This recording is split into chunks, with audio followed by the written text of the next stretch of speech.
तो आ गया। तो भाई लोग कैसे हो, welcome back to my channel bro. मुझे पता है काफ़ी दिन हो गए फिर से मुझे वीडियो बनाए, लेकिन अब कोई दिक्कत की बात नहीं है। फिर से कुछ दिनों तक वीडियो नहीं आएगी, दिक्कत बिल्कुल ना लेना भैया, बिल्कुल दिक्कत नहीं लेना। अब हम आगे चलते हैं। तो अपने कर्ण को देखा होगा टीवी सीरियल में, वो बिल्कुल अलग है, वो बिल्कुल अलग है। और जो महाभारत का कर्ण है वो बिल्कुल उल्टा है भाई। जो भैया तुम्हें टीवी सीरियल में दिखाया जाता है इतना अच्छा, वाह वाह वाह, महाभारत का कर्ण पढ़ोगे इतना नीच, उससे ज्यादा नीचे तो कोई है ही नहीं। ठीक है, ये महाभारत बुक के अकॉर्डिंग बोल रहा हूं मैं। ठीक है, अब देखो आपको अगर ये जानना है, सच्चाई जानना है, तो आपको महाभारत पढ़नी पड़ेगी, लेकिन आप पढ़ नहीं पाओगे क्योंकि इतना बड़ा है। सोचो कि कैसे पढ़ो भाई, इतना कौन पढ़ेगा। मैं टीवी सीरियल देख लेता हूँ, लेकिन टीवी सीरियल देखोगे तो उसमें झूठा दिखाया है। ठीक है, तो मैंने सोचा क्यों ना मैं ही तुम्हें पढ़ के बता दूं कर्ण का चरित्र कैसा था, कर्ण कैसा था, कर्ण कितना बड़ा भगोड़ा था, कर्ण ने कितने युद्ध जीते, सारी चीजें महाभारत से। तो लेकिन देखो, इसके पहले मैं आपको एक चीज और बता देना चाहता हूं, ये सारी बातें महाभारत ग्रंथ से है, जो कि गीता प्रेस की महाभारत है। तो ये पहला वीडियो जिसमें मैं बताऊंगा कर्ण का चरित्र कैसा था, वो कितने युद्ध जीता, ये सारी चीजें मैं दूसरी वीडियो में बताऊंगा, वो कितने युद्ध हारा, कितनी बार भागा। बट इस वाली वीडियो में केवल उसका चरित्र हम बताएंगे, और ये सारी कहानी, सारी स्टोरी, सारे प्रूफ आपको महाभारत ग्रंथ से मिल जाएंगे। ठीक है, ये वाली रही बुक। ठीक है, यहाँ से आप जाके देख सकते हैं, मैं रेफरेंस भी दे दूंगा, वहां पे आप जाके पढ़ सकते हैं एग्जैक्ट श्लोक। Okay bye. नहीं, चलो शुरू करते हैं। और ये सारी स्टोरी, ये सारे श्लोक आपको बोरी सी में भी मिल जाए, उसके लिए रोना मत, बिल्कुल मत रोना। ठीक है, ये सारी स्टोरी दोनों में है, गीता प्रेस हो चाहे केएमजी हो चाहे बोरी सी हो। ठीक है, अब चलते हैं आगे। दिख रही है? भाई देख तो रही है, ये कौन सब था? ये थे कर्ण, बीच में कर्ण है, बगल में शकुनी है, पीछे दुशासन है, फिर उनके बगल में ये दुर्योधन है। ये 4 जन है। ये विराट युद्ध के भागने के बाद जब अर्जुन ने और विराट के पुत्र जो उत्तर था उसने जब इनकी धोती होती सब छीन ली थी, तब वहां से भागने के बाद ऐसे डांस करते हुए आ रहे थे घर, क्योंकि यहाँ पे नाच किस लिए रहे हैं? तो बच गया। हाँ, यहाँ पे नाच इसलिए रहे बच गए। सिर्फ धोती गई है। ये सही किसी है के गुरु। पास आगे बढ़ते हैं। तो किसी ये के पास एक्स्ट्रा धोती है? एक्स्ट्रा धोती है तो बता दीजिए भैया। तो कर्ण दुर्योधन शकुनी पांडवों से जलते थे और उन्हें राज्य से निकाल देना चाहते थे। ये पहले से ही वो जलते थे, ऐसा सब लोग कहते हैं कि नहीं नहीं, कर्ण तो भाई बहुत ही बड़ा वो था, वो तो कर्ण वो तो चाहता था पांडव बच जाए, पांडव जलाए न जाए, वो तो बचाना चाहता था। लेकिन यहाँ पे उल्टा है। ठीक है, तो यहाँ पे सत्व धैर्य, सत्व वीर्य तथा ऊर्ज से संपन्न होने के कारण पांडव लोग पूर्ववासियों में के प्रेम और सम्मान के पात्र थे। उनके धन संपत्ति और यश की वृद्धि होने लगी। यही सब देख कर कौरव उनके उत्कर्ष को सहन न कर सके। तब क्रूर दुर्योधन, कर्ण और शकुनी तीनों ने मिलकर पांडवों को वश में करने या देश से निकाल देने के लिए नाना प्रकार के यत्न प्रारंभ कर दिए। यहाँ पे बोला गया है नाना प्रकार, मतलब कई सारे चीज उन्होंने की थी जो कि महाभारत में लिखी भी नहीं है। जो कि ज्यादा हाईलाइटेड होता है वो होता है लाक्षागृह को जलाने वाला, और 2-4 पॉइंट होते हैं। ऐसे तो उन्होंने पता नहीं कितना बार ट्राई किया था, बट असफल रहे वो। और वेदव्यास जी के अकॉर्डिंग कर्ण कैसा था, तो यहाँ पे दुर्योधन क्रोधमय विशाल वृक्ष के समान है। तो कर्ण जो थे वो उसके स्कंद थे, वो पाप रूपी पेड़ के। ठीक है, फिर शकुनी जो थे वो शाखा थे, और दुशासन समृद्ध फूल फल और पुष्प थे। अज्ञानी राजा धृतराष्ट्र ही इसके मूल है, मतलब ये जड़ थे जो पेड़ था उससे। इन्हीं के कारण महाभारत हुई थी, महाभारत युद्ध हुई थी, इन्हीं चारों पांचों के कारण। ऐसा वेदव्यास जी लिखते हैं, ऐसा मैं नहीं कह रहा। तो कर्ण दुर्योधन शकुनी ये लोग कई उपायों से पांडवों को मार डालना चाहते थे। ये मैंने ऊपर पहले ऐड किया था। यहाँ पे ये दूसरा प्रूफ है, उसी महाभारत में है। ठीक है, तो इस प्रकार दुर्योधन, कर्ण तथा सुबल पुत्र शकुनी अनेक उपायों द्वारा पांडवों को मार डालना चाहते थे। पांडव भी यह सब जान लेते थे, उनको पहले से पता चल जाता था कि वो कैसे मारे जाने वाले हैं, और क्रोध में भर जाते थे। तो भी विदुर की राय के अनुसार चलने के कारण अपने अमरस को प्रकट नहीं करते थे। मतलब विदुर ने एक बार नहीं, लाक्षागृह में एक बार नहीं, पता नहीं कितनी बार बचाया होगा इस श्लोक के अकॉर्डिंग, ऐसा मुझे लगता है। और फिर चलते हैं विदुर के अकॉर्डिंग जो कर्ण थे वो कैसे थे। चैप्टर ये 204 है गीता प्रेस के अंदर। ये दुर्योधन, कर्ण और सुबलपुत्र शकुनी ये अधर्म परायण, खोटी बुद्धि वाले और मूर्ख हैं। और विदुर जी की नीति भी है, उनको कोई पढ़ना चाहे तो पढ़ सकता है। विदुर जी बहुत ही नॉलेजेबल थे, वो कहेंगे कोई बात तो सही कह रहे होंगे। अब ऐसा तो है नहीं कि वो कर्ण से जलते थे। बीच में इंटरप्ट ना करें भाई, जब आप बोल लीजिएगा ना, तो जब मजा लेने का टाइम आएगा थोड़ा हमको बता दीजिएगा, हम मजे ले लेंगे, बाकी आप एक्सप्लेन करिए। तो दुर्योधन, कर्ण और सुबलपुत्र शकुनी ये अधर्म परायण, खोटी बुद्धि वाले और मूर्ख हैं। अब धृतराष्ट्र, दुर्योधन, दुशासन, शकुनी ही खुश थे, बाकी सब दुखी थे जब द्रौपदी को दांव पर लगाया जा रहा था। ठीक है, तो ये दूध पर्व है। यहाँ पे मैंने सिर्फ दूध पर्व लिख दिया है। चैप्टर का कोई पूछेगा कमेंट में बता दूंगा, अच्छे से आप जाके पढ़ सकते हैं। तो देखते हैं, यहाँ पे लिखा था धृतराष्ट्र मन ही मन प्रसन्न हो, उनसे बार बार पूछ रहे थे क्या हमारे पक्ष की जीत हो रही है। जब ये दूत हो रही थी उस टाइम धृतराष्ट्र 1 नंबर का डल्ला था। मैं सही बता रहा हूँ, महाभारत में 1 नंबर का गधा था ये, इससे बड़ा गधा कोई था ही नहीं। ये मतलब इनकी यहाँ पे युद्ध हो रहा है, इनको बड़े मजे आ रहे थे। और मजे की बात, जब क्या बोलते हैं द्रौपदी लाई जा रही तभी भी इनको बड़ा मजा आ रहा होता है। ये अपनी प्रसन्नता की आकृति न छिपा सके, मतलब वो इतने खुश हो रहे थे, वो छिपा भी नहीं पा रहे थे कि वो खुश है या नहीं। दुशासन आदि के साथ कर्ण को बड़ा हर्ष हुआ। कर्ण भी यहाँ पे बहुत ज्यादा खुश हुए थे जब उनका वो हो रहा था द्यूत, परंतु अन्य सभासदों की आंखों में आंसू गिरने लगे। सुबलपुत्र शकुनि ने मैंने यह भी जीत लिया ऐसा कहकर पासों को पुनः उठा लिया। तो अभी ये रहा 5वां अप्रूव। तो यहाँ पे कर्ण के हम चरित्र बता रहे हैं, कर्ण का चरित्र कैसा था, ठीक है। अब कर्ण बड़ा खुश था जब दुशासन द्रौपदी को लेकर आया सभा में, ये भी द्यूत पर्व का ही है। तो द्रौपदी को अपने दीन पतियों की ओर देखती देख दुशासन उसे बड़े वेग से झकझोर कर जोर जोर से हंसते हुए दासी कहकर पुकारने लगा। उस समय द्रौपदी मूर्छित सी हो रही थी। कर्ण को बड़ी प्रसन्नता हुई। अब कोई स्त्री लाई जा रही है उसको देखकर, और वो उसे दासी कहा जा रहा है, उसके कपड़े खींचे जा रहे हैं। अगर कोई इंसान उसको देख के हंसेगा खिलखिला के, तो वो कैसा हो सकता है? उससे ज्यादा नीच तो मुझे नहीं लगता कोई होगा। उसने खिलखिलाकर हंसते हुए दुशासन के उस कथन की बड़ी सराहना की कि तूने जो दासी कहा बहुत अच्छा किया, तूने बहुत अच्छा किया, तूने दासी कह के इसको। सुबलपुत्र गांधार शकुनि ने भी दुशासन का अभिनंदन किया। तो गांधार शकुनि ने भी अभिनंदन किया कि हाँ भाई तुमने बहुत अच्छा किया, ये दासी कह के और घसीट के जो है बड़ा अच्छा किया तूने। अब फिर आते हैं, तो जब सब ये सब हो रहा होता है तब विकर्ण खड़ा होकर ये सारी चीजें रोकता है, कहता है कि ये सब मत करो, ये सब मत करो। फिर उसे कर्ण डांट कर बोलता है, तू तो चुप बैठ, तू तो भी बालक है, तू ये सब बातें मत कर। देवता ने स्त्री के लिए एक पति का विधान किया है, ठीक है, परंतु यह द्रौपदी अनेक पतियों के अधीन है, अतः यह निश्चय ही एक वैश्य है। ऐसी बात कहते हैं हमारे कर्ण देवता, ठीक है। फिर ये कहता है कि तुम पांडवों तथा द्रौपदी दोनों के वस्त्र उतार लो, और उसके बाद फिर दुशासन स्टार्ट कर देता है उतारना, और फिर कृष्ण भगवान आके बचाते हैं। अब कई लोग कहेंगे द्रौपदी ने कर्ण को सूतपुत्र कहा था टीवी सीरियल देख के, इसलिए उसने ऐसा कहा। देखो महाभारत के अकॉर्डिंग कर्ण जो था वो द्रौपदी स्वयंवर फेल हो गया था। यहाँ पर पढ़ लेना अगर इंग्लिश हिंदी आती हो तो, ठीक है। तो जब वो फेल हो गया तो उससे सूतपुत्र क्यों कहेगी? और ऐसा बोली में कहीं नहीं लिखा कि द्रौपदी ने सूतपुत्र कहा था कर्ण को। कर्ण दुशासन से कहता है कि वो द्रौपदी दासी को घर ले जाए। मतलब जब वो स्त्री को वहां पे मतलब उसके कपड़े उतारे जाते हैं, फलाना फलाना और सारी बातें होती है। उसके बाद कर्ण कहते हैं जन्मेजय, विदुर की यह बात सुनकर भी सब राजा लोग कुछ न बोले। विदुर ने समझाया था, चेतावनी दी थी सबको, ऐसा मत करो, गंदे हो तो मिलो फलाना फलाना, लेकिन उनकी बात कोई न सुना। उस समय कर्ण ने दुशासन से कहा, उन सबकी बात काट के कर्ण ने दुशासन कहते हैं कि इस दासी द्रौपदी को अपने घर ले जाओ। मतलब अपने तुम भाभी को घर पे ले जा रहे हो जबरदस्ती। ये है, ये ऐसे थे हमारे कर्ण देवता। द्रौपदी लज्जा में डूबी हुई थर-थर कांपती और पांडवों को पुकारती थी। उस दशा में दुशासन ने उस भरी सभा के बीच में उस बेचारी दुखिया तपस्विनी को घसीटना आरंभ कर दिया। अब चलते हैं अगले पुरुष पे। तो ऐसे थे हमारे कर्ण। यहाँ पे पांडवों को जलाने का आइडिया भी कर्ण और शकुनि ने मिलकर दिया था। घोष यात्रा पर्व 233। यहाँ पे जलाने का मतलब ऐसा होता है ईर्ष्या से जलाना, कि हमारे पास देखो इतना धन वैभव है, इन सबको दिखाने के लिए। इसका आइडिया जो दुर्योधन तो मंदबुद्धि था, वो तो गधा था, उसके दिमाग में कुछ था ही नहीं, गोबर भरा था। उसको जो कोई समझा देता था वही वो मान लेता था। महाराज सुनने में आया है कि पांडव लोग द्वैतवन में सरोवर के तट पर वनवासी ब्राह्मणों के साथ रहते हैं। इतना कुछ करने के बाद, उनकी पत्नी को ऐसे मतलब निर्वस्त्र करने के बाद, उनको सारा धन लूट लेने के बाद भी इनको भैया चैन नहीं आया। तो इन्होंने कहता है, ये लोग कहते हैं कि जो वन में वो रहे वहां पे भी उनको हम अच्छे से नहीं रहने देंगे, वहां पे भी हम चल के उनको सताएंगे। महाराज तुम उत्कृष्ट राजलक्ष्मी से सुशोभित होकर वहां चलो, और जैसे सूर्य अपने तीर से जगत को संतृप्त करता है, उसी प्रकार पांडु पुत्रों को संताप दो। मतलब आप समझ सकते हैं यहाँ पे वो क्या कहना चाह रहे हैं। वो जलाने की बात कर रहे हैं, मतलब इस तरह से कि हमारे पास ये फलाना फलाना, तो हमारे पास कुछ नहीं है, ठीक है। ज्यादा धन होने के बाद यही है। और मजे की बात, वो सारे जो धन लूटा था वो भी पांडवों के ही थे।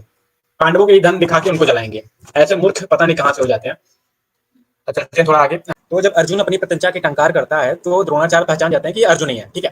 तो ये सुनते ही द्रोण जो कर्ण होता है उसकी मतलब उसके अंदर ईर्ष्या भाव आ जाता है, और वो बड़ी बड़ी बातें करता है। और यहाँ तक वो देखिए ऊपर क्या लिखा है, दिखाई दे रहा होगा सबको अच्छे से। यहाँ पे कहता है कि अर्जुन के ध्वजा के अग्रभाग पर स्थित होने वाला वानर, यानी हनुमान जी की बात कर रहे हैं, भयंकर गर्जना किया करता है। वह आज ही मेरे बाणों द्वारा मारा जाए, पृथ्वी पर गिर जाएगा। मतलब वो हनुमान जी को मार देंगे। ऐसे थे हमारे कर्ण। बताओ यार, वो हनुमान जी को भी मारने के लिए कह रहा था। ये कौन सा नशा है?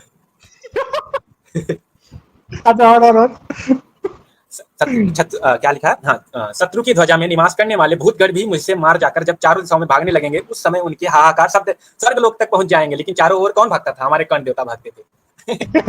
फिर कहता है, इसके पहले उसने बहुत बड़ी बड़ी डींगे मारी, वो तो मैंने लिया नहीं, मैंने कहा इतना ही से काम हो जाएगा।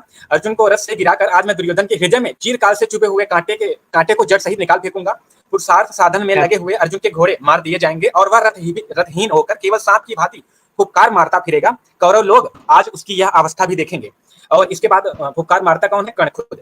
कौरव की इच्छा हो तो वे केवल गोधन लेकर यहाँ से चले जाएं। मतलब जो गाय चुराने आए थे उनकी बात कर रहे हैं। अगर कौरव की इच्छा होगी वो केवल ये लेके चले जाएंगे, अथवा अपने हाथों पर बैठे रहकर अर्जुन के साथ मेरा युद्ध देखें। मतलब कह रहा है कि अगर चाहो तुम जो गोधन है वो लेके चले जाओ, नहीं तो मेरा युद्ध देखो। ये कह रहे हैं हमारे कर्ण। इनको अपने आप इतना भरोसा है अपने। फिर ये पूरा चैप्टर खत्म होता है। पर मुझे कर्ण की ये बात सबसे गंदी लगी, हनुमान जी को कह रहा है ये। वो अर्जुन को कहना समझ में आता है यार, वो हनुमान जी को वानर संबोधित कर रहा है, उसके बाद से कह रहा है कि आज मैं इनको भी मार दूंगा। मार गिरा दूंगा। अरे कर्ण हनुमान जी तो पुत्रों, चलो ठीक। कर्ण पुत्रों, कर्ण के वफादारों, देख लो अब क्या हम हनुमान जी से भी बैर कर ले कर्ण के चक्कर में।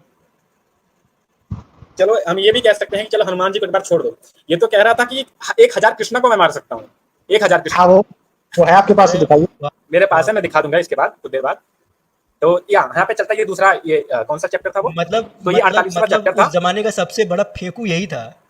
यही थे।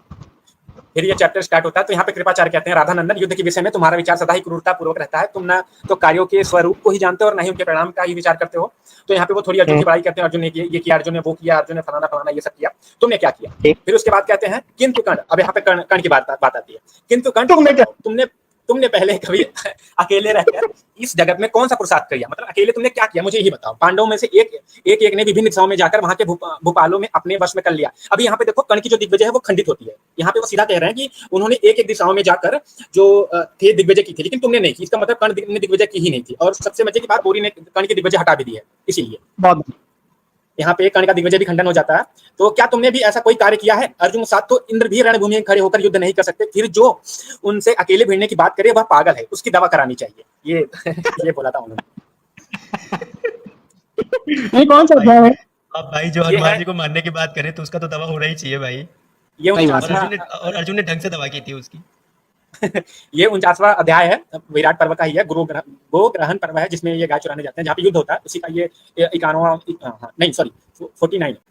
सुतपुत्र, अर्जुन के साथ अकेले भिड़ने का साहस करके तुम मानो क्रोध में भरे हुए विषधर सर्प के मुख में अपना दाहिना हाथ उठाकर डालना और दाहिनी उंगली से उसके दांत उखाड़ लेना चाहते हो, अथवा वन में अकेले घूमते हुए तुम बिना अंकुश के ही मतवाले हाथी के पीठ पर बैठकर नगर में जाना चाहते हो। तो ऐसे ही बात कही थी उन्होंने। ये वाला मसला था कि सांप के मुंह में हाथ डाल के उसके दांत तोड़ना चाहते हो। कर्ण की ये थी कर्ण की औकात। कुछ देर पहले कह रहे थे ना, ये थी कर्ण की औकात भाई। बताओ यार, कह रहा है कि जो हनुमान जी जो अर्जुन के रथ पर ध्वजा के रूप में विराजमान है, कह रहा है कि मैं उनको उड़ा दूंगा। अरे भाई, ये वाला मस्त था, लेकिन नहीं, ये वाली डींग उसकी। अरे मेरे को बहुत गुस्सा आ रहा है उसके ऊपर। मैं होता तो उसके बाल नोच लेता लड़ाई में। मुझे एक गाना याद आ रहा है, नकली दाढ़ी मुझ लगा के बन जाऊं मैं चोर, अपने घर में चोरी करके खूब मचाऊं चोर, मेरी मर्जी। मेरी मर्जी, मैं चाहे ये करूं, मैं चाहे वो करूं, मैं चाहे यहाँ जाऊं, मैं चाहे वहां जाऊं, मेरी मार नहीं, मैं चाहे भाग जाऊं, मेरी मर्जी। फीलिंग तो वही आ रही है। ये वाला बढ़िया था, मैं दवा करवा लेता हूं अपनी।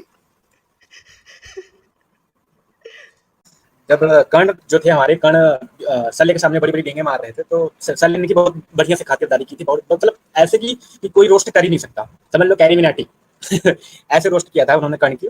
बट यहाँ पे बात आती है फिर से, अपना जब बड़ाई मारने लगते हैं कर्ण, तो कहते हैं इस बाण को मैं अर्जुन अथवा देवकी पुत्र श्री कृष्ण को छोड़कर दूसरे पर किसी पर भी नहीं छोड़ूंगा, मेरी सच बात को तुम कान खोलकर सुन लो। शल्य, मैं अत्यंत कुपित होकर उस बाण के द्वारा श्री कृष्ण और अर्जुन के साथ युद्ध करूंगा, वह कार्य मेरे योग्य होगा। ठीक है, फिर उसके बाद ये रहा, फिर कहते हैं तुम मेरे शत्रु होकर भी श्रीहद बनकर मुझे श्री कृष्ण और अर्जुन से क्यों डरा रहे हो, मेरी वैसे ही फट रही है इतना तीर, तुम और डरा रहे हो मुझे। आज या तो वे ही दोनों मुझे मार डालेंगे या मैं ही उन दोनों का संहार कर डालूंगा। मैं अपने बल की अच्छी तरह जानता हूँ, मैं अपने बल को अच्छी तरह जानता हूँ, इसलिए श्री कृष्ण और अर्जुन से कदापि नहीं डरता। नीच देश में उत्पन्न शल्य, तुम चुप रहो, मैं अकेला ही सहस्त्रों श्री कृष्ण और सैकड़ों अर्जुन को मार डालूंगा। ये कहा। अच्छा, आप देखो, कुछ लोग कह रहे हैं कि कर्ण को सूतपुत्र या निम्न कुलोत्पन्न मान करके और उसका महाभारत में यशोचित, तो जैसे सम्मान का वो हकदार था वैसा सम्मान उसका नहीं किया गया। लेकिन यहाँ पर पांडवों के मामा को यानी कि शल्य को क्या कह रहा है कि नीच देश में उत्पन्न शल्य। अब यही बताओ। नहीं, इसके नीचे तो बहुत गंदी गंदी बातें बोली है उसने उनके देश के लिए। ये अगर पढ़ाओ भाई, पढ़ाओ। कह रहा है कि एक नहीं सैकड़ों कृष्ण हमारे सामने आ जाए, उनको भी मैं युद्ध में परास्त कर सकता हूँ। बारे फेंकू, ये दिखाइए बयान। मैं अकेला ही सहस्त्रों कृष्ण और सैकड़ों अर्जुन को मार डालूंगा। अब आप देखो, इतना भी कोई फेंकता है? ये कर्ण महाराज फेंक रहे हैं। क्या बात है यार। फिर लिखते हैं, मूर्ख शल्य, स्त्रियां, बच्चे और बूढ़े लोग, खेल कूद में लगे हुए मनुष्य और स्वाध्याय करने वाले पुरुष भी दुरात्मा मद्र निवासियों के विषय में जिन गाथाओं को गाया करते हैं तथा ब्राह्मणों ने पहले राजा के समीप आकर यथावत रूप से जिनका वर्णन किया है, उन गाथाओं को एकाग्रचित होकर मुझसे सुन और चुपचाप सह लो या जवाब दो। यानी कि अपने से बड़े उम्र के व्यक्ति से बात करने का लहजा देखो, कितना बदतमीज था ये। फिर कहता है कि मद्र देश का अधम मनुष्य सदा मित्रद्रोही होता है, जो कि हम लोगों से अकारण द्वेष करता है। वो मद्र देश का ही अधम मनुष्य है। क्षुद्रतापूर्ण वचन बोलने वाले मद्र देश के निवासी में किसी के प्रति सौहार्द की भावना नहीं होती। फिर लिखता है कि मद्र निवासी मनुष्य सदा ही दुरात्मा, सर्वदा झूठ बोलने वाला और सदा ही कुटिल होता है, हमने सुन रखा है। जबकि ये सारे लक्षण, सारे गुण जो है खुद कर्ण में थे। अब आप समझ सकते हैं कर्ण किस मिट्टी का बना हुआ था। जिसको गालियां दे रहा है उसने जान बचाई है। बिल्कुल। अब देखो, सत्तू और मांस खाने वाले जिन अब इस मामा सल्ली के रथ पे चढ़ के भागा था, आप लोगों को मालूम, अभी मैंने इसी में दिखाया, और उन्हीं को गरिया भी रहा है। तो अव्वल दर्जे का एहसान फरामोश भी था। सत्तू और मांस खाने वाले जिन अशिष्ट मद्र निवासियों के घरों में पिता, पुत्र, माता, सास, ससुर, मामा, बेटी, दामाद, भाई, नाती, पोते, अन्यथा अन्यान्य बंधु बांधव, समवयस्क यानी कि समान रूप से समान आयु के मित्र, दूसरे अभ्यागत अतिथि और दास दासी, ये सभी अपनी इच्छा के अनुसार एक दूसरे से मिलते हैं। परिचित अपरिचित सभी स्त्रियां सभी पुरुषों से संपर्क स्थापित कर लेती हैं और गोमांस सहित मदिरा पीकर रोज रोती, हंसती, गाती, असंगत बातें करती तक कामवेश से किए जाने वाले कार्यों में प्रवृत्त होती हैं। जिनके यहाँ ये सभी स्त्री पुरुष एक दूसरे से काम संबंधी प्रलाप करते हैं, जिनके पाप कर्म सर्वत्र विख्यात हैं, उन घमंडी मद्र निवासियों में धर्म कैसे रह सकता है? वाह भाई वाह भाई वाह। व्यभिचारी बता रहा है वो, और कौटुंबिक व्यभिचार का आरोप लगा रहा है वो। बिल्कुल बिल्कुल बिल्कुल नास्तिक बता रहा है। मद्र निवासियों के साथ न तो वैर करें और न मित्रता स्थापित करें, क्योंकि उनमें सौहार्द की भावना नहीं होती। मद्र निवासी सदा पाप में डूबा रहता है। वाह कर्ण भाई वाह। खुदा ही मरे जा रहा था शल्य को और सारथी बनाने के लिए। जब महाभारत का युद्ध आया तो मामा सल्ले को अपना सारथी बनाने के लिए मर रहा था कि भाई इतने, एक तो गरियाया भी उन्हीं को, और फिर कह रहा था कि आप हमारे सारथी बन जाओ, थोड़ा सा लड़ाई वड़ाई कर लेते हैं। बहुत पलटी मार था कर्ण, मारना पड़ेगा। कर्ण अर्जुन से बचपन से ही ईर्ष्या करता था और वो द्रोणाचार्य का भी शिष्य था। इस पे कोई कुछ बोलना चाहेगा या उसके बाद मैं एक्सप्लेन करूँ? ये बात कई लोग नहीं जानते कि वो कर्ण जो था वो तो बड़ा अच्छा था, वो ईर्ष्या नहीं कर सकता किसी से और फलाना फलाना फलाना। तो और ये दूसरी बात है, द्रोणाचार्य का भी शिष्य था वो पहले से, ये तो हमने कल की लाइव में बताया भी था। ठीक है, तो यहाँ पे मैं स्टार्ट से पढ़ता हूँ। भरतनंदन, तुम जैसा कह रहे हो ठीक ऐसा ही बात है। नारद जी ये बता रहे हैं युधिष्ठिर महाराज को। जब युधिष्ठिर महाराज ने कर्ण के बारे में पूछा था, वो बता रहे थे कि कैसी कैसी बात हुई थी। वास्तव में कर्ण और अर्जुन के लिए युद्ध में कुछ भी असाध्य नहीं हो सकता है। यह देवताओं की गुप्त बात है जिसको मैं तुम्हें बता रहा हूँ। महाभाव पूर्व काल के इस यथावत वृतांत को तुम ध्यान देकर सुनो। प्रभु, एक समय देवता ने यह विचार किया कि कौन सा ऐसा उपाय हो जिससे भूमंडल का सारा क्षत्रिय समुदाय शस्त्रों के आघात से पवित्र हो स्वर्गलोक में पहुंच जाए। यह सोचकर उन्होंने सूर्य द्वारा कुमारी कुंती के गर्भ से एक तेजस्वी बालक उत्पन्न कराया जो संघर्ष जनक हुआ। वही तेजस्वी बालक तो सूतपुत्र के रूप में प्रसिद्ध हुआ। उसने अंगिरा गोत्रीय ब्राह्मणों में श्रेष्ठ गुरु द्रोणाचार्य के धनुर्वेद से शिक्षा प्राप्त की। राजेंद्र व भीमसेन का बल, ठीक है, अर्जुन की फुर्ती। थोड़ा रुक जाइए यहाँ पे, हाँ ठीक है। यानी कि यह प्रकरण ये बताता है कि क्षत्रियों को हथियार से मार करके और उनको डायरेक्ट स्वर्ग की प्राप्ति कराने के लिए कर्ण राजा का जन्म हुआ था। देख लीजिए, एक समय देवताओं ने यह विचार किया कि कौन सा ऐसा उपाय हो जिससे भूमंडल का सारा क्षत्रिय समुदाय शस्त्रों के आघात से पवित्र हो स्वर्गलोक को पहुंच जाए। अरे भाई, मतलब क्षत्रियों को स्वर्ग पहुंचाने का इतना ही इंटरेस्ट था तो सीधा सीधा उठा लेते, कोरोना जैसे कोई महामारी फैला देते। ये क्या यार की जबरदस्ती। अब मतलब ये तो धोखा हो गया भाई, मतलब बहुत बुरा हुआ।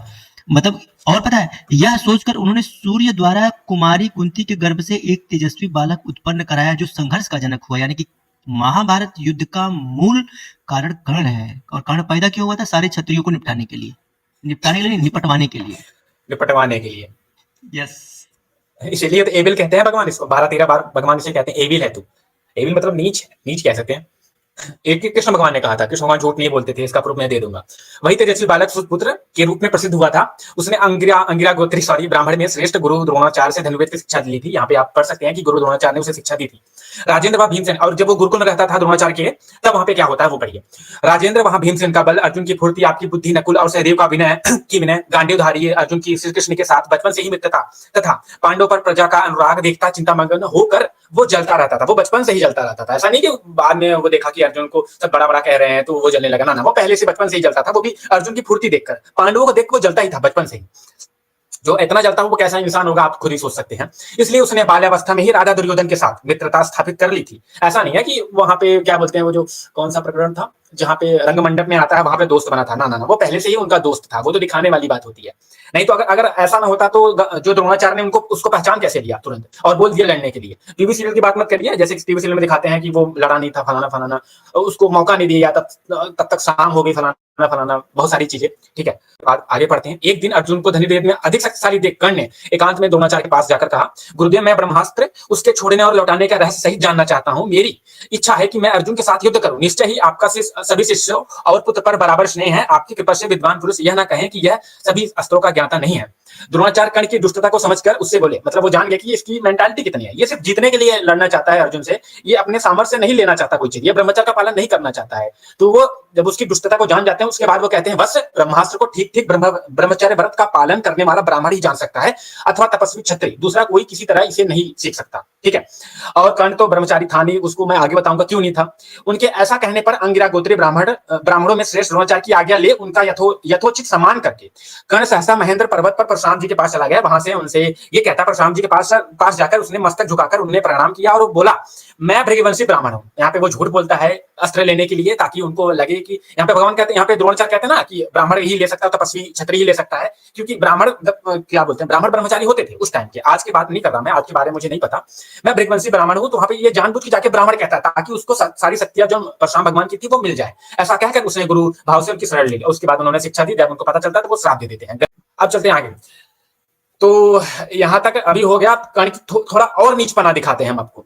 तो ये कर्ण पर चैप्टर 38 है, आप जाके पढ़ सकते हैं। अर्जुन का पता बताने वाले को कर्ण के द्वारा पुरस्कार। अर्जुन से जब 17वां दिन होता है तो जो कर्ण होते हैं वो अर्जुन से फाइट करना चाहते हैं। सबसे पहले द्वैरथ युद्ध करना चाहते हैं, लेकिन उसके पहले वो कई लोगों से पिट के भागते हैं, लेकिन वो सबसे पहले अर्जुन से ही युद्ध करना चाहते हैं। और उनका जो उस टाइम वो अपना विजय धनुष भी लेकर आए होते हैं। और उस टाइम सबसे मजे की बात, शल्य उनके वो होते हैं, शल्य मतलब उनके सारथी बने होते हैं। सबसे बड़ी बात है, शल्य बहुत ही बढ़िया मतलब चलाते थे रथ, ऐसा महाभारत में मेंशन है। तो वहां पे वो कहते हैं कि अगर मुझे कोई अर्जुन का पता बता देगा तो मैं उससे क्या क्या दूंगा। पहले मैं कुछ क्लियर कर देना चाहता हूँ। अर्जुन जब चलता था, अर्जुन को जब रथ चलते थे, अर्जुन जब बाण चलाता था तो वहां पे एकदम बहुत तेज ध्वनि होती थी। कोई भी जान जाता था कि अगर कहीं पे बहुत तेज से मतलब चिल्ला रहे हैं कई सारी सेना, तो सब जान जाते थे कि वहां पे अर्जुन है। कहीं कहीं बहुत तेज रथों की गड़गड़ाहट चल रही है तो सब जान जाते थे कि वहां पे अर्जुन है। और अर्जुन का संग और जो श्री कृष्ण का संग था वो इतना तेज बजता था कि पूरी महाभारत की जो थी, महाभारत मतलब वहां के आदमी के और जो जमीन थे वो सब हिलने लगते थे, इतना ज्यादा कंपन करता था वो। तो क्या कर्ण को इतना नहीं पता था कि अर्जुन कहाँ पे होगा? उसको मतलब बड़ी बड़ी वो डींगे मारने में आगे थे, इसलिए वो सबसे पूछते हैं कि आज मैं मार डालूंगा, सबसे थोड़ी बड़ाई लूट लेता हूं। और मुझे जो, अब मैं पढ़ता हूं आगे, जो मुझे अर्जुन का पता बता देगा उसे मैं सोने के कंठारों से विभूषित मगध देश की 100 नवयुवती दासियां दूंगा। यहाँ पे कर्ण को हम दल्ला कह सकते हैं, कहना उचित होगा, क्योंकि वो लड़कियां सप्लाई कर रहे हैं यहाँ पे। ठीक है, और फिर उसके बाद आगे कहते हैं, खच्चरियों से जुटा हुआ एक श्वेत रथ भी भेंट करूंगा जिसमें काले केश वाली युवतियां बैठी होंगी। यहाँ पे भी वो स्त्रियां देने की बात कर रहे हैं। सिर्फ मजे ही मजे थे इनके जीवन में। ठीक है। सिर्फ मजे ही मजे थे। मतलब भाई ये तो वही बात हो गई हाँ। कि भाई तुम फला वाला काम कर लो, तुम फला वाला काम कर लो और मैं तुमको फला चीज दिलवा दूंगा। अरे हाँ। भाई कर्ण महाराज, सीधी सी बात है, अर्जुन का पता बताने वाले को आप अपना राज दे सकते थे, अपना धन दे सकते थे, ये औरतों का लालच क्यों दे रहे थे? इसका मतलब आप ये समझ रहे थे कि उस समय के सारे लोग आपके जैसे ठरकी होंगे? 9 बच्चे पैदा करेंगे। यह हो भी सकता है कि हो सकता है कर्ण जी का ठरक जो है कुछ ज्यादा ही हो और ये उन 9 युवतियों को दे देना चाहते थे जिनके साथ ये ऑलरेडी मतलब हो गए थे। दासियां कह रहे हैं तो दासियां मतलब वही इनके अकॉर्डिंग तो अपनी दासियां जो हैं दूसरों को हैंड ओवर करना चाह रहे थे, यानी कि अपनी पीड़ा अपनी प्रॉब्लम दूसरों को देना चाहते थे। बड़े महान थे कर्ण जी। मतलब भाई अर्जुन का पता बताने वालों को क्या दूंगा? मैं उसे सोने के कंठहारों से विभूषित मगध देश की, वो भी देखो मगध देश की 100 नवयुवतियां दासियां दूंगा। फिर आगे कहते हैं खच्चरियों से जुता हुआ, खच्चरों से नहीं खच्चरियों से जुता हुआ, यहाँ भी लॉजिक लगा के देखना। देखो खच्चरियों से जुता हुआ एक श्वेत रथ भी भेंट करूंगा, खच्चर वाला नहीं, जिसमें काले केस वाली युवतियां बैठी होंगी। ये जो अस्तर है, ये खच्चर तो अभी के उसके हिसाब से कर दिया है। एक जो रामायण है उसमें भी रावण ऐसा ही लाता है, लेकिन वहां उसका जो वर्णन किया है वो बताया पिशाच मुख, यानी भयंकर मुख वाले। तो ये एक तरह की जंगली एक गधे की एक प्रजाति होती थी। उसके कुछ कंकाल ये सुरकोटड़ा है वहां से भी मिले हैं, काफी पहले ये लुप्त हो चुके हैं। और ये लगभग 80 किलोमीटर या जो आज घोड़ा दौड़ता है उससे थोड़ा कम या उतनी स्पीड से दौड़ लेते थे। इसलिए इनको अश्वत्तर कहा है। तर और तमक जो प्रत्यय होते हैं वो मतलब श्रेष्ठता सूचक होते हैं, यानी अश्वों में थोड़ा सा कम, और अश्वत्थम हो जाएगा तो श्रेष्ठ अश्व, अश्वों में श्रेष्ठ, मतलब इस तरह से ये अश्व प्रजाति को दर्शाती है। तो देखो भाई, बात हाँ मैं एक्सप्लेन करता हूँ। ठीक है। फिर कहते हैं कि मैं खच्चरिया दूंगा जो श्वेत रथ में जुती होंगी, उसके साथ ही मैं काले काले घुंघराले बालों वाली सुंदर स्त्रियां जो हैं, युवतियां जो हैं उस रथ में बैठी होंगी, वो भी भेंट करूंगा। फिर कहते हैं यदि अर्जुन का पता बताने वाला पुरुष उस धन को पूरा ना समझे तो उसे दूसरा सोने का बना हुआ रथ प्रदान करूंगा, जिसमें हाथी के समान हष्ट पुष्ट 6 बैल जुते होंगे। साथ ही उसे वस्त्राभूषणों से विभूषित 100 ऐसी स्त्रियां दूंगा जो श्यामा यानी कि 16 वर्ष की अवस्था वाली होंगी, यानी कि कुंवारी लड़कियां। ठीक है। सुवर्णमय कंठहारों से अलंकृत तथा गाने बजाने वाली कला में विदुषी होंगी, ऐसी स्त्रियां भेंट करूंगा। मतलब पक्का दलाल, मतलब औरतों के मामले में मतलब दलाली एकदम भर भर की थी। मतलब ये वाली स्त्री दूंगा, फिर वो वाली स्त्री दूंगा, और उससे भी मन नहीं भरा तो भाई कुंवारी स्त्री दूंगा। फिर आगे देखो अपनी बीवी दे गई। फिर कहता है कि स्त्री पुरुष विहारा स्थान तथा दूसरा भी जो कुछ धन वैभव मेरे पास है, यानी कि स्त्री पुत्र यानी कि अपनी खुद की स्त्री, अपना पुत्र, और विहार स्थान तथा दूसरा भी जो कुछ धन वैभव मेरे पास है, उसमें जिस जिस वस्तु को वह अपने मन से चाहेगा वह सब कुछ मैं उसे दे दूंगा। वाह रे कर्ण वाह। फिर देखो, जो मुझे श्री कृष्ण और अर्जुन का पता बता देगा उसे मैं उन दोनों को मारकर उनका सारा धन वैभव भी दे दूंगा। यानी कि ये ठरकी ये सोच रहा था कि कृष्ण और अर्जुन का पता चल जाएगा तो मैं सिर्फ अर्जुन को नहीं मारूंगा, मैं कृष्ण को भी मार दूंगा, और उनका भी जो धन वैभव संपदा होगी वह भी उनसे छीन करके जो पता बताएगा उसको दे दूंगा। इन सब बातों का बारंबार कहते हुए कर्ण ने युद्ध स्थल में समुद्र से उत्पन्न हुए अपने उत्तम संग को उच्च स्वर से बजाया। देख रहे हो भाई, मतलब फेंकने में कर्ण का कोई सानी नहीं था। कृष्ण जी को भी मार डालेगा। कल हनुमान जी को मारने की बात कर रहा था, कृष्ण जी को भी मार दूंगा। क्या ही आदमी था यार ये। चलो आगे देखते शुक्र हैं। मनाओ कि महादेव नहीं आए युद्ध में कहीं पर भी, नहीं तो उनको भी कहता कि मैं तुमको भी टपका दूंगा। और मारूंगा किससे? अपने भगोड़ा अस्त्र से। आगे बढ़ाइए। आगे चलते थोड़ा। तो देख लीजिए दर्शकों, कर्ण महाराज कितने महान थे यार, कि जो व्यक्ति अर्जुन को मारने के लिए इतना उतावला है, और मारने की तो बात ही छोड़ दो, जो अर्जुन का पता पूछ रहा है और कह रहा है कि जो पता बता देगा उसको, यार मैं स्त्रियों को तो ऐसे भी लुटा रहा है जैसे कि मैं घर की खेती हो, उसके ऊपर से कह रहा है कि मैं अपनी बीवी और अपना पुत्र तक दे दूंगा। ये कौन देता है यार? ये कोई देने वाली चीज है? अरे यार भाई कर्ण यार, तुम नाक कटा दिए यार। तुम्हारे बारे में हम क्या क्या सोचते, तुम क्या निकले यार। मजे की बात इस बात को जो कर्ण भक्त है वो मानते हैं और वो जस्टिफाई करती हैं कि क्यों दिया, ऐसा देना उचित है। मैं तो कहूंगा तुम भी अपने बीवी बच्चे दे देना, ठीक है, तब मैं कर्ण पे वीडियो बनाना बंद कर दूंगा अगर तुमने मुझे दे दिया तो। चलो ठीक है, आगे चलते हैं। तो जब कृपाचार्य ने फटकार लगाई कर्ण को, तो ये कर्ण पर्व है, तो वहां पे ये बड़ी बड़ी डेंगे मारते हैं कि आज ही देखो मैं कैसे अर्जुन को मार दूंगा। ये इनका रोज का डायलॉग था, इन्होंने शायद रट रखा था कि मैं, जैसे मैं बोलता हूँ वीडियो में आने के पहले कि आ गए आप लोग, तो इन्होंने भी रट रखा था आज ही मैं अर्जुन को मार डालूंगा, आज तुम देखना कि जैसे कैसे मेरे बाणों से द्वारा अर्जुन मारा गया। ये हमेशा रटते रहते थे ऐसा। तो ये सुनते ही जो कृपाचार्य थे वो थोड़ा सा भड़क गए कि उसके बाद वो कहते हैं, इसी तरह की बातें करते हुए सुपुत्र कर्ण से सारद्वान के पुत्र महाबाहु कृपाचार्य ने मुस्कुराते हुए यह बात कही, कर्ण बहुत अच्छा राधा पुत्र, यदि बात बनाने से ही कार्य सिद्ध हो जाए तब तो तुम जैसे सहायकों का पाकर क्रूराज दुर्योधन का सनाथ हो गए, मतलब तुम्हें पाकर वो सनाथ हो गए। कर्ण तुम कुरुनंदन सुयोधन के समीप तो बहुत बढ़ चढ़कर बातें किया करते हो, किंतु न तो कभी तुम्हारा पराक्रम दिखाई जाता है और न ही उसका कोई फल ही सामने आता है। सूतनंदन पांडु के पुत्रों से युद्ध स्थल में तुम्हारी अनेकों बार मुठभेड़ हुई है, परंतु सर्वत्र पांडव से तुम ही परास्त हुए हो। कर्ण यदि याद है कि नहीं, जब गंधर्व दुर्योधन को पकड़ कर लिए जा रहे थे उस समय सारी सेना तो युद्ध कर रही थी और अकेले तुम ही सबसे पहले वहां से पलायन कर गए थे, मतलब तुम ही सबसे पहले भागे थे। एक नंबर के भगोड़े हो तुम। कर्ण विराटनगर में भी संपूर्ण कौरव एकत्र हुए थे, किंतु अर्जुन अकेले ही वहां सबको हरा दिया था। कर्ण तुम भी अपने भाइयों के साथ परास्त हुए थे, वहां पे भागे भी थे, ठीक है, यहाँ पे उन्होंने ऐसा ऐड नहीं किया, बट भागे तो थे, सब जानते, 3 बार भागे थे कर्ण वहां से। सम्रांगण में अकेले अर्जुन का सामना करने की भी तुमसे कोई शक्ति नहीं है। फिर श्री कृष्ण सहित पांडवों को जीत लेने का उत्साह कैसे दिखाते हो? मतलब ऐसा नहीं था कि कर्ण सिर्फ अर्जुन को ही जीतना चाहता था, वो श्री कृष्ण को भी जीतना चाहता था। मतलब उसका अहंकार इतना बढ़ गया था कि जो कृष्ण भगवान पूरे विश्व विजयी हैं, उनको जिसको सब, यहाँ तक भीष्म पितामह इतने बड़े योद्धा थे, वो मानते सबसे ग्रेट पूरे आर्यवर्त में, उसको ये हराना चाहता था, मतलब उनको ये हराना चाहता था। ऐसे ऐसे मंद बुद्धि वाले पड़े थे उस टाइम, क्या बताऊं। सूतपुत्र कर्ण चुपचाप युद्ध करो, मतलब ये ऐसा डांट के कहते हैं जो कृपाचार्य इस कर्ण को, चुपचाप युद्ध करो, तुम बातें बहुत बनाते हो, जो बिना कुछ कहे ही पराक्रम दिखाए वही वीर है, और वैसा करना ही सत्पुरुषों का व्रत है। सूतपुत्र कर्ण, तुम शरद ऋतु के निष्फल बादलों के समान गर्जना करके भी निष्फल ही दिखाई देते हो, किंतु राजा दुर्योधन इस बात को नहीं समझ रहे हैं। राधानंदन, जब तक तुम अर्जुन को नहीं देखते हो तभी तक गर्जना कर लो, क्योंकि उसके देखने के बाद तुम्हारी पिटाई होनी ही तय है। कुंती कुमार, अर्जुन को समीप देख लेने पर भी यह गर्जना तुम्हारे लिए दुर्लभ हो जाएगी, क्योंकि तुम गर्जना कर ही नहीं पाओगे, क्योंकि भागोगे ना तो गर्जना कहां से करोगे।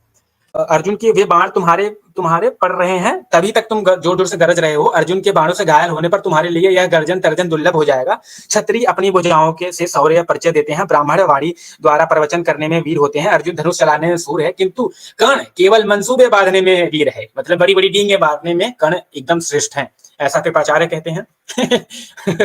उसके बाद हमारे कर्ण देवता जो होते हैं वो नाराज हो जाते हैं, ठीक है। उसके बाद क्या कहते हैं, कर्ण जो होते हैं नाराज होता जाते हैं। कोई कुछ बोलेगा? हेलो, अब इतनी बेइज्जती के बाद क्या वो नाराज नहीं होगा? मतलब उसको नाराज होने का भी हक नहीं दोगे?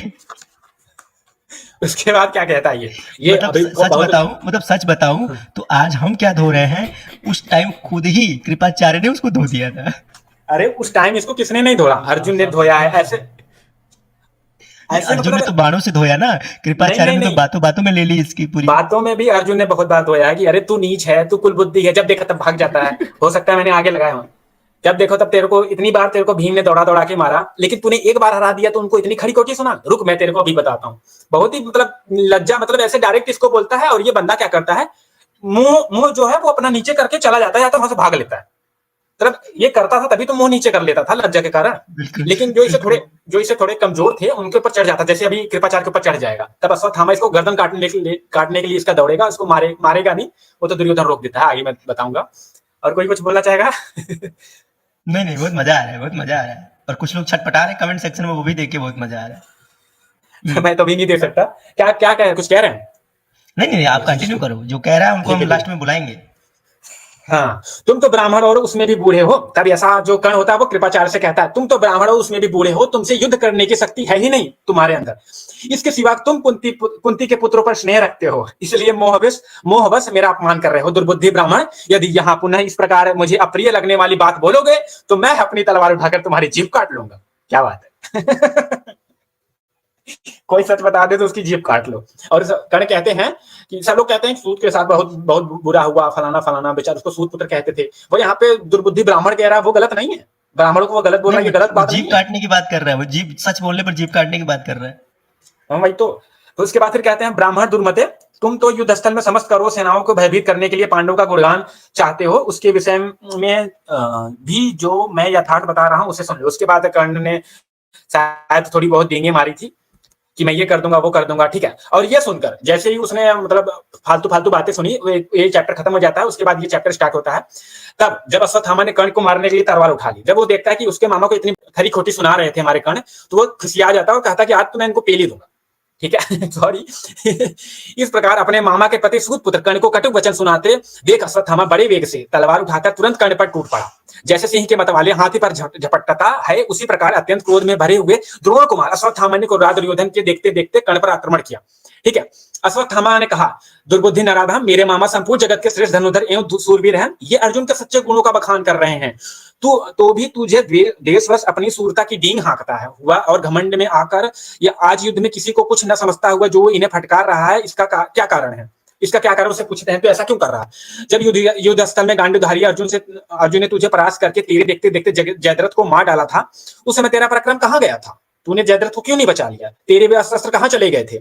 उसके आगे वो बोलता है सूताधाम जिन्होंने सम्रांगण में पहले साक्षात महादेव जी के साथ युद्ध किया है, उन्हें केवल मनोरथ द्वारा जीतने की तू व्यर्थ इच्छा प्रकट कर रहा है। दुर्बुद्धि सूत, जो तुम संपूर्ण सहस्त्रधारियों में श्रेष्ठ हैं तथा श्री कृष्ण के साथ रहने पर जिन्हें इंद्र सहित संपूर्ण देवता और असुर भी जीतने में समर्थ नहीं है। यहाँ पे अर्जुन की बात हो रही है, अर्जुन को ऐसा कोई जीत नहीं सकता था, और ऐसा कई जगह पे मेंशन में मिलता है महाभारत में।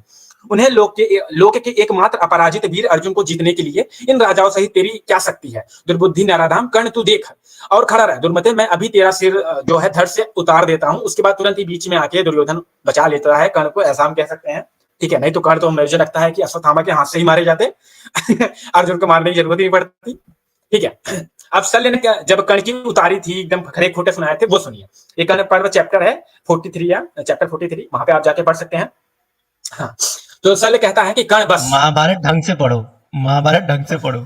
ये सब पढ़ के मेरे को पता नहीं क्यों ऐसा लग रहा है कहीं पर ये भी लिखा होगा कि दुर्योधन भी कर्ण को पीटने के लिए एक बार तैयार हो गया होगा। ये कौन कह रहा है कि महाभारत ढंग से पढ़ो? मैं कह रहा हूँ, मैं मेरे मन में ये आ रहा है।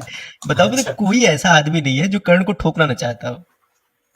उसकी आदतें ही ऐसी थी, बड़ी बड़ी इसके अंदर पता नहीं क्या कीड़ा था, इसके अंदर पता नहीं कौन सा कीड़ा था, सबकी उंगली में करता था।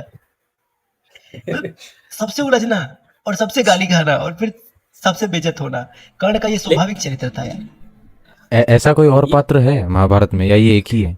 ऐसा बड़ा अजीब लग रहा है भाई। मुझे आज।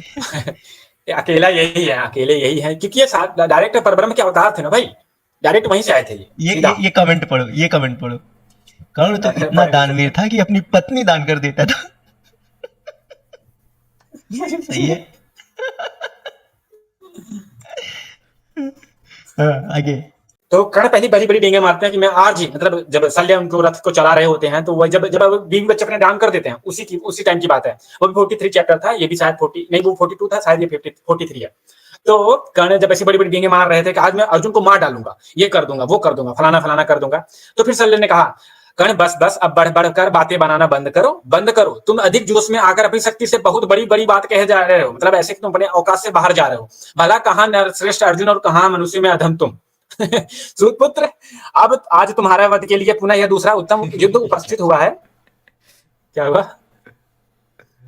यदि तुम शत्रु के भय से भाग नहीं गए, सुनो यहाँ पे क्या कह रहे हैं, यदि तुम शत्रु के भय से भाग नहीं गए तो समरांगण में पहुंचकर अवश्य मारे जाओगे। मतलब सबको पता था, मतलब महाभारत में कौन था जो नहीं जानता था कि कर्ण भगोड़ा था? सब जानते थे कि एक नंबर का भगोड़ा था, ये भाग जाता था डर के मारे। फिर कर्ण याद है वह घटना? इसको सब याद भी कराते थे। तेरे को याद है उस दिन जब तेरे को दौड़ा के मारा था, याद है तेरे को? ऐसे कितनों ने नहीं बोला, अर्जुन ने बोला है, भीष्मा ने बोला है, अश्वत्थामा ने बोला है, द्रोण ने बोला है, कृपाचार्य ने बोला है, किसने छोड़ा इसको? पहले तो कृपाचार्य ने ली, अब शल्य मामा ले रहे हैं इसकी। हाँ भाई, अब शल्य मामा इसकी ले रहे हैं भयंकर तरीके से। लेकिन एक बात था, मतलब जैसे कि ना, ये थोड़े से अपने कमजोर लोगों को देखा था तो उनपे चढ़ जाता था, मैं तुम्हें मार डालूंगा, ये वेट कर दूंगा। लेकिन द्रोणाचार्य को और भीष्मा के इसके आगे इसकी फटती, उनके सामने ये बोल नहीं पाता था, या तो भाग जाता था डर के मारे, या तो बोल नहीं पाता था उनके सामने ज्यादा कुछ। और भीष्मा जी थे वो तो डायरेक्ट पेल देते थे, सीधा पेलते थे इसको, भाग यहाँ से भाग।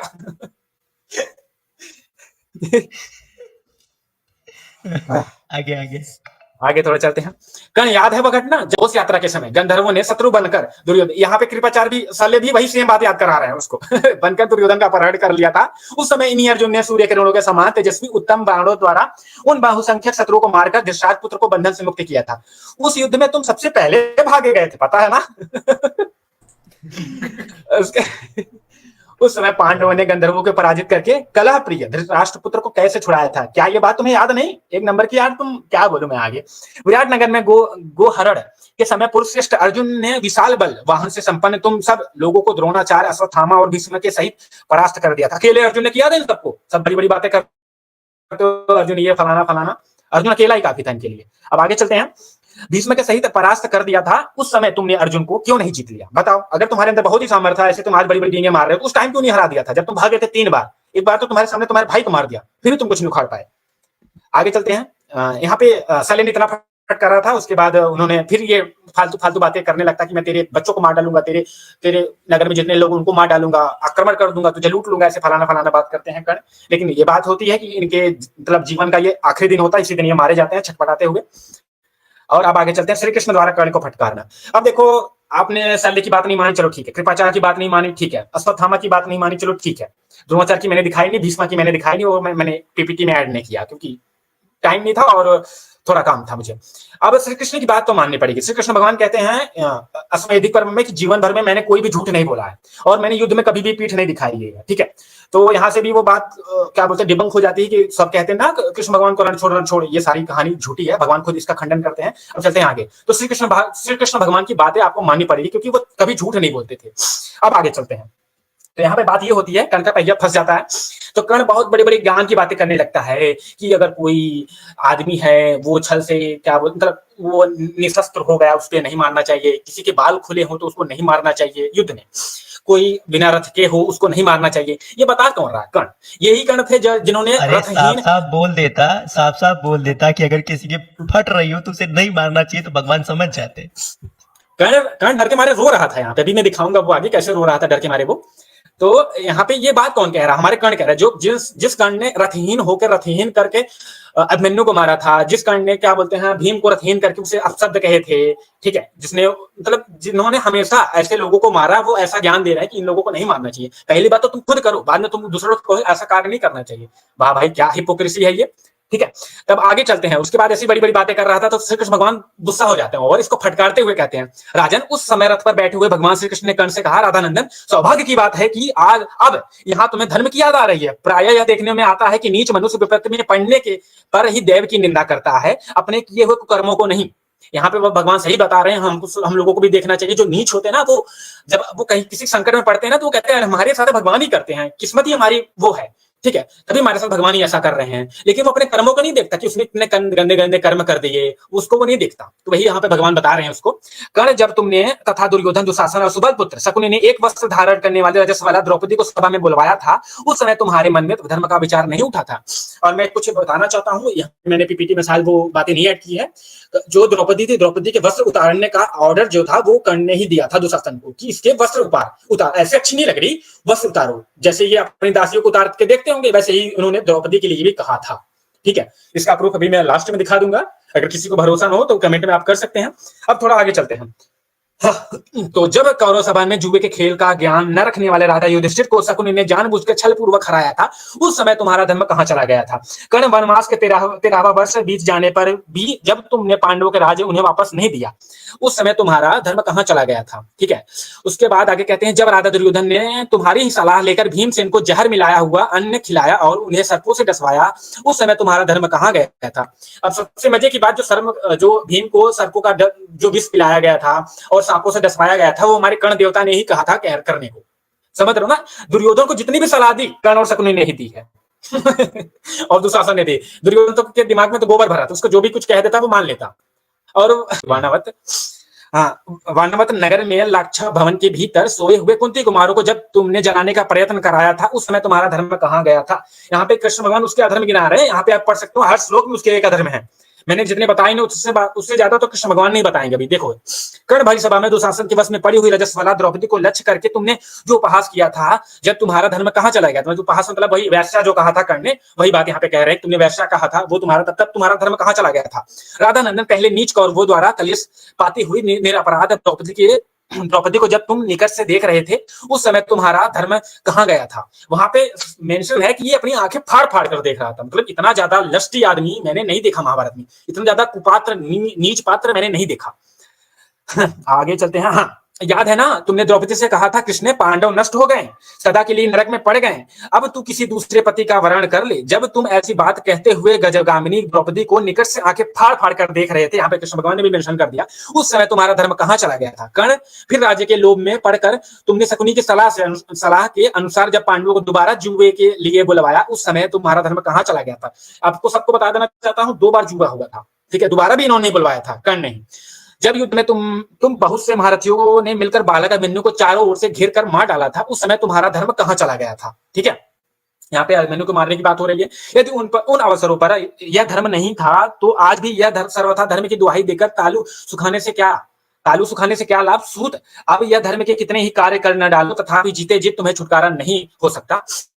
उसके बाद कर्ण फिर राज्य के लोभ में पड़कर तुमने शकुनी की सलाह से, ये तो मैंने ऐड कर दिया था, ठीक है, राष्ट्रपुत्रों का नाश हो जाएगा।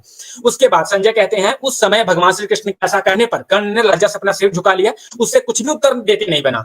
भरत नंदन वहां महान वीर पराक्रम से संपन्न हो क्रोध से ओठ फड़फड़ाता हुआ धनुष उठाकर अर्जुन के साथ युद्ध करने लगा। मतलब वहां पे फड़फड़ा रहा था, मतलब गाली ही दे रहा होगा, धत तेरी के मैं ऐसा हूं वैसा हूं, गाली दे रहा होगा, फड़फड़ा रहा है ओठ। मतलब अब ओठ तो फड़फड़ाना नहीं सुन पाए होंगे, हो सकता है संजय ने, ठीक है। तो वही बोले थे। अब कोई कुछ बोलना चाहेगा इस पे? मैं क्या कहने वाला था कि यहाँ पे कर्ण ने कुछ रिप्लाई नहीं किया, मतलब ये सारे काम उसने किए थे तभी उसने रिप्लाई नहीं किया। अगर मैं बोलूंगा कि किसी ने चोरी की, मैं उससे बोलूंगा तू चोर है, तो वो क्या मेरे को रिप्लाई करेगा? वो तो या तो मुंह नीचे कर ले या तो वहां से भाग जाएगा, ठीक है। तो वही बात है, यहाँ पे कर्ण ने सारे कांड किए थे तभी उन्होंने कुछ नहीं बोला। अब थोड़ा आगे चलते हैं।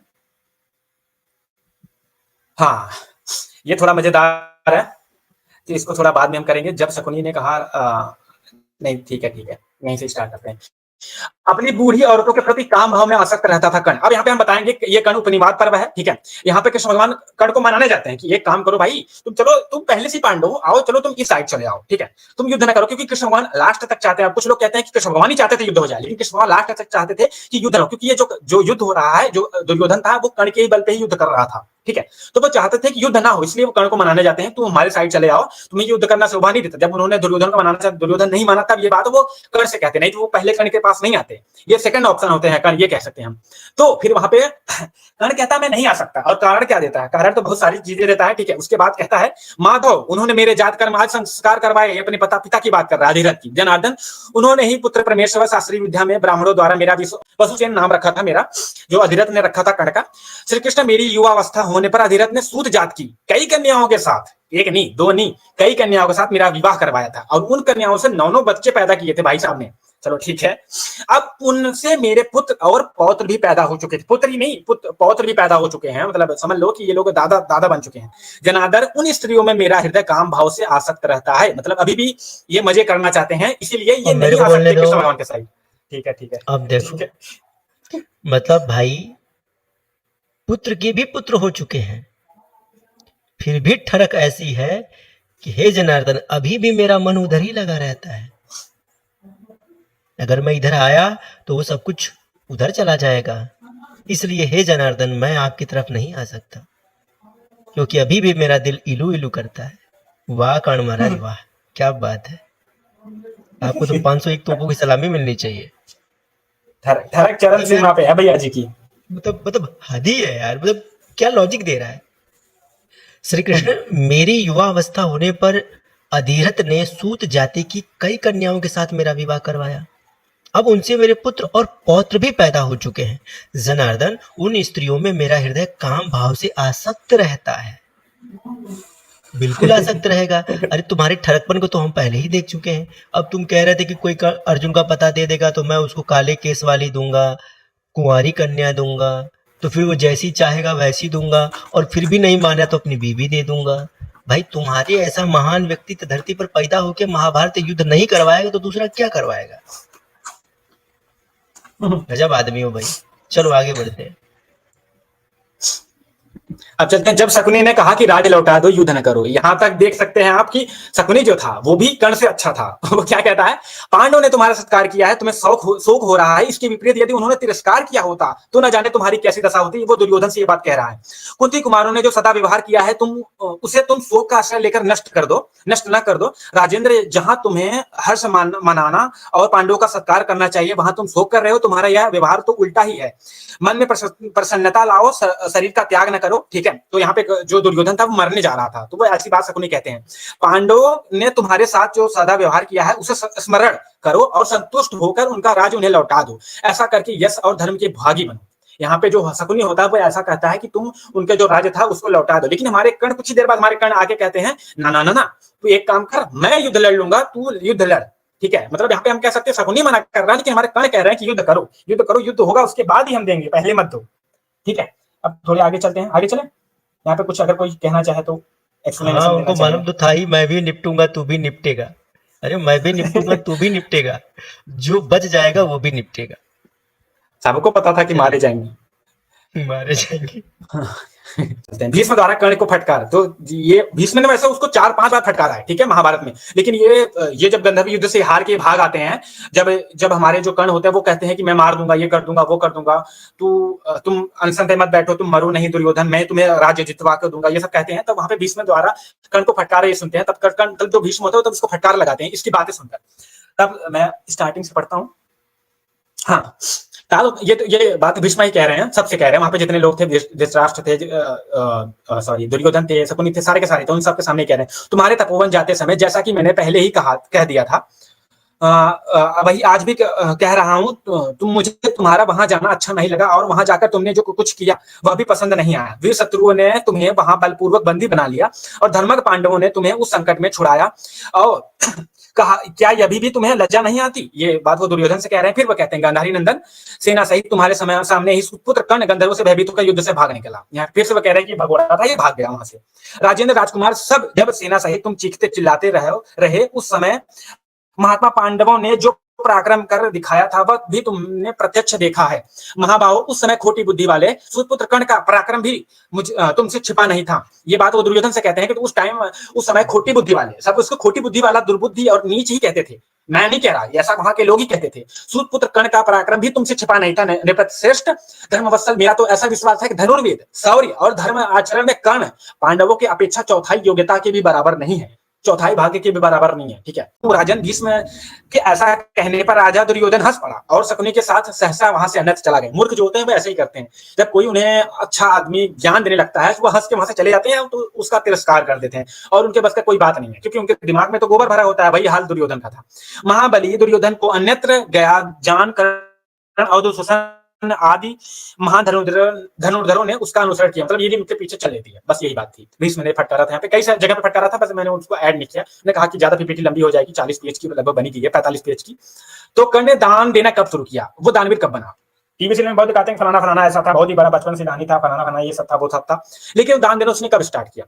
घोष यात्रा पर्व है, ठीक है। तो ये जब ये घोष यात्रा पर्व वही है जहां ये गंधर्वों से हार कर भाग जाते हैं, और फिर जब दुर्योधन मरना चाहता है तो उसको रोकते हुए कहते हैं, जो मैंने बताया था कि अभी शकुनी ने रोका था, तो यहाँ पे कर्ण के वचन सुनिए। शकुनी के रोकने के बाद कर्ण क्या कहते हैं? नृपश्रेष्ठ दुर्योधन ने अपने पास खड़े हुए कौरवों को संबोधित करके कहा, थोड़ी मैं पानी पी लेता हूँ, उसके बाद मैं पढ़ता हूँ। बिल्कुल बिल्कुल बिल्कुल, मैं पढ़ दूं? तो कर्ण ने दान देना कब शुरू किया कि वो दानवीर कब बना? तो लिखा है कि नृपश्रेष्ठ दुर्योधन ने अपने पास खड़े हुए कौरवों को संबोधित करके कहा, कुरु कुल के राजकुमार हो, कब ऐसा समय आएगा जब मैं समस्त पांडवों को मारकर प्रचुर धन से संपन्न होने वाले उस क्रतुश्रेष्ठ राजसु यज्ञ का अनुष्ठान करूंगा। ध्यान दीजिएगा, कुछ लोग कहते हैं कि कर्ण सूत पुत्र था और शूद्र था, और शूद्रों को वेद आदि अध्ययन करने का और यज्ञादि हवन करने का अधिकार नहीं था, लेकिन कर्ण अपने आप को राजसु यज्ञ करने का भी अधिकारी मानता था। लेकिन कब करेगा? जब वो पांडवों को मार डालेगा, सबको खत्म कर देगा, और फिर उनका सारा राज्य हड़प लेगा, उसके बाद से अपने पाप धोने के लिए राजसु यज्ञ करेगा। तो ये कर्ण के दिमाग की उपज थी। फिर कहता है, सुन लो, जब तक अर्जुन मेरे हाथ से मारा नहीं जाता तब तक मैं दूसरों से पैर नहीं धुलवाऊंगा। क्या? यानी कि अर्जुन जब ये प्रतिज्ञा कर रहा था उससे पहले ये दूसरों से पैर धुलवाता था। केवल जल से उत्पन्न पदार्थ नहीं खाऊंगा। क्या कह रहा है? कि दूसरों से पैर नहीं धुलवाऊंगा, केवल जल से उत्पन्न पदार्थ नहीं खाऊंगा, और असुर व्रत यानी कि क्रूरता आदि नहीं धारण करूंगा। इसका मतलब उसके पहले वो क्रूर भी था। किसी के भी कुछ मांगने पर नहीं है ऐसी बात नहीं कहूंगा। तो जो लोग कहते हैं कि कर्ण बड़े दानवीर थे, बड़े महान थे, और वो जो भी याचक उनके पास जाता था उसको बिना कुछ दिए खाली हाथ नहीं लौटाते थे, तो ये बिल्कुल झूठ है, गप है, झोला छाप बात है। कर्ण ने ये प्रतिज्ञा, दानवीरता की प्रतिज्ञा, किसी को खाली हाथ ना लौटाने की प्रतिज्ञा, तो सिर्फ इसलिए की थी कि मैं अर्जुन को जब तक मार नहीं देता तब तक मैं ये सारे कार्य करूंगा। यानी कि उसने तो एक तरह से ये कहो कि क्षणिक प्रतिज्ञा की थी। ये उसकी दानशीलता नहीं थी, उसकी दानवीरता नहीं थी, ये उसकी प्रतिज्ञा का अंश था, और ये प्रतिज्ञा उसने अर्जुन की हत्या करने के लिए ली थी। तो देख लो कि वो कब दानवीर बना भाई। और ये प्रतिज्ञा लेने के बाद भी जी। कह रहा था मैं कि ये प्रतिज्ञा लेने के बाद भी उसने इस प्रतिज्ञा को पूर्ण नहीं किया। अभी आगे दिखाता हूँ, ये दानवीर भी नहीं बन पाया, ये डीलर बन गया, व्यापारी बन गया सबसे बड़ा। ठीक है, अब आगे जी। चलते हैं। कर्ण ने कवच कुंडल दान में ही व्यापार किया था। ये चैप्टर 310 है, कुंडल हरण पढ़ रहे हैं, आप जाके पढ़ सकते हैं अगर किसी को भरोसा ना हो। ठीक है, तो यहाँ पे जो इंद्र भगवान आते हैं वो कहते हैं, ब्राह्मण बोले, ब्राह्मण के वेश में आए थे, तो वो कर्ण से बोलते हैं, वीरवर तुम्हारी दी हुई सोने की कंठों से विभूषित, एक मिनट, युवती स्त्रियां, ठीक है, हाँ हाँ, तो एक मिनट रुकिए, तो मैंने ये ऊपर से नीचे थोड़ा सा कर दिया। हाँ ठीक है ठीक है। तो जब ये ब्राह्मण देवता जो इंद्र होते हैं वो मांगते हैं, तो वो डायरेक्ट मना कर देता है कि नहीं, ये मैं नहीं दे सकता, मैं आपको अच्छी अच्छी स्त्रियां दूंगा। यहाँ पे भी स्त्री देने की बात हो रही है, स्त्री दे दूंगा, आनंद वर्धक वस्तुएं दे दूंगा, ये दे दूंगा, वो दे दूंगा, ये सब ले लीजिए ब्राह्मण देव आप, लेकिन मैं अपने कवच कुंडल नहीं दे सकता। फिर उसके आगे कहते हैं, अनंग यदि तुम सत्यव्रती हो तो ये जो तुम्हारे शरीर के साथ ही उत्पन्न हुए कवच और कुंडल है, इन्हें काट कर मुझे दे दो। ठीक है, तब ये जब सुनता है कर्ण, तो उसके बाद कर्ण कहता है, कर्ण ने कहा, ब्राह्मण यदि आप घर के बनाने के लिए भूमि, गृहस्थी बसाने के लिए सुंदरी इस तरुणी स्त्रियां, बहुत सी गौवें, खेत और बहुत वर्षों तक चालू रहने वाली जीवन वृत्ति लेना चाहते हैं तो दे दूंगा, परंतु कवच और कुंडल नहीं दे सकता। कैसा दानी था जो जिसने सीधा मना कर दिया। अभी कुछ देर पहले यहाँ पे देखिए क्या कहा था इसने, कि किसी के कुछ भी मांगने पर नहीं कहूं, मांगने पर नहीं है ऐसी बात नहीं कहूंगा। और यहाँ पे सीधा क्या कहा, परंतु कवच और कुंडल नहीं दे सकता, सीधा उसने मना कर दिया, नहीं दूंगा भाई तुम। ठीक है, फिर वैशंपायन जी कहते हैं, ये स्टोरी टेलर है। ठीक है, तो भरतश्रेष्ठ इस प्रकार बहुत सी बातें कहकर कर्ण के प्रार्थना करने पर भी उन ब्राह्मण देव ने दूसरा कोई वर्ग नहीं मांगा, मतलब वर नहीं मांगा, जो भी है वर नहीं मांगा। इंद्रदेव यदि मैं आपको अपने कवच कुंडल दे दूंगा तो मैं शत्रु के वध हो जाऊंगा और संसार में आपकी हंसी होगी, इसलिए कर्ण ने सूर्य की आज्ञा याद करके, सूर्य भगवान ने कहा था ऐसा कर लेना, तुम मिलावट कर लेना।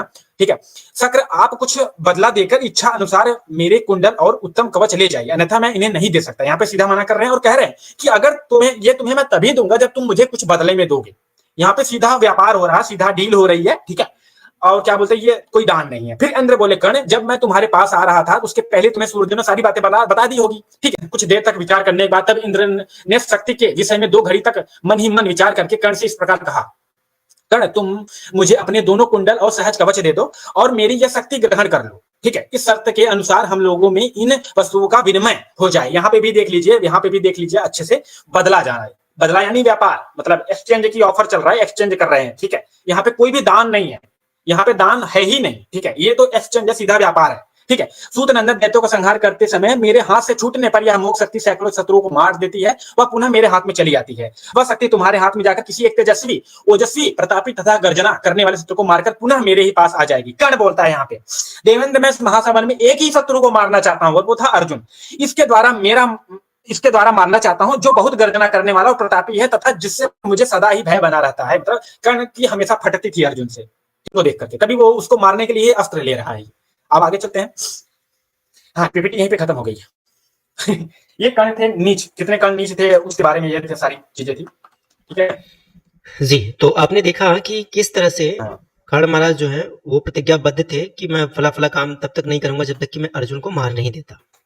लेकिन जैसे ही भगवान इंद्र आते हैं कवच कुंडल के लिए, तो वो डील करते हैं, आप हमको ये देंगे तब हम आपको ये देंगे। तो यहाँ पर दानवीरता की बात कहाँ से आ गई भाई?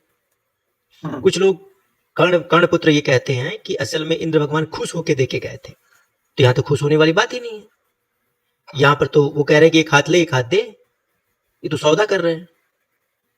और अगर नहीं दे सकता तो मैं नहीं दूंगा। हाँ, और मेरी मर्जी है तो मैं दूंगा भी नहीं। तो ये आप देख सकते हैं कि कर्ण की जो दानवीरता या कर्ण की दानशीलता के ऊपर जितने भी चलचित्र या फिर जितनी भी चीजें आज की तारीख में सोशल मीडिया पर प्रचारित की जा रही हैं, इसके पीछे सच कुछ भी नहीं है, सिर्फ झूठ है। और कर्ण को जबरदस्ती ग्लोरीफाई करने का प्रयास किया जाता है, कर्ण को जबरदस्ती श्रेष्ठ बताने का प्रयास किया जाता है। और कुछ लोग इतने अक्ल के अंधे हैं कि महाभारत में सबने कर्ण को लताड़ा है, कोई ऐसा पात्र नहीं है महाभारत का जिसने कर्ण को लताड़ा ना हो। अब इतने लोगों को झूठा बना करके कर्ण पुत्र और कर्ण के समर्थक फिर भी कर्ण को महान महान महान महान चिल्ला रहे हैं। अरे भाई, जब उस युग के तत्कालीन लोग, खुद महाभारत, खुद भगवान कृष्ण, खुद भीष्म पितामह, खुद अर्जुन, खुद द्रोण, कृपाचार्य, अश्वत्थामा, शल्य, जब इन सब ने कर्ण को ठोका, तो भाई तू आकर के बीच में आज काहे कर्ण की उठती हुई लाठी को अपने पिछवाड़े पे रोका? क्या जरूरत है तुम लोग कर्ण भक्त बनने की? कौन बोल रहा है तुम लोग कर्ण भक्त बनने के लिए? बताओ। क्या आवश्यकता है ये सब करने का? मतलब कुछ शर्म हया है, कुछ लाज वाज आती है दिन में या रात में कभी भी, या नहीं आती? मतलब ऐसा कौन करता है भाई? अब आप लोग भगवान कृष्ण को नहीं मानोगे, आप लोग भीष्म पितामह की नहीं मानोगे, आप लोग द्रोणाचार्य की नहीं मानोगे, आप कृपाचार्य की नहीं मानोगे, आप शल्य की नहीं मानोगे, अश्वत्थामा की नहीं मानोगे, अभिमन्यु की नहीं मानोगे। मतलब महाभारत के ये सभी प्रमुख पात्र कर्ण को लेकर के जो अपना विचार रखते हैं वो सब झूठ है, और आज करके जो सोनीपुत्र कर्ण के जो तथाकथित हमारे फॉलोवर हैं वही सही है। क्या चल रहा है भाई? क्या चल रहा है और क्या मतलब है इसका? देखिए, महाभारत के नायक कृष्ण हैं और कर्ण भगवान कृष्ण को मारने की बात करता है। जो व्यक्ति आपके आराध्य को, आपके ईश्वर को, आपके उस विभूति को जिसको आप पूजते हैं उसको मारने की बात करता है, उसको भी आप ग्लोरीफाई करते हैं। इससे बड़ी शर्म और लज्जा की बात और कुछ हो ही नहीं सकती। इतना ही नहीं, कर्ण ने तो ये तक कहा था कि अर्जुन के रथ पर जो ध्वजा रूप में हनुमान जी बैठे हैं उनको भी हम मार डालेंगे। अब बताओ। कृपाचार्य ने सही कहा था कि कर्ण को दवाई करानी चाहिए। ये अपना मस्तिष्क संतुलन खो बैठा है।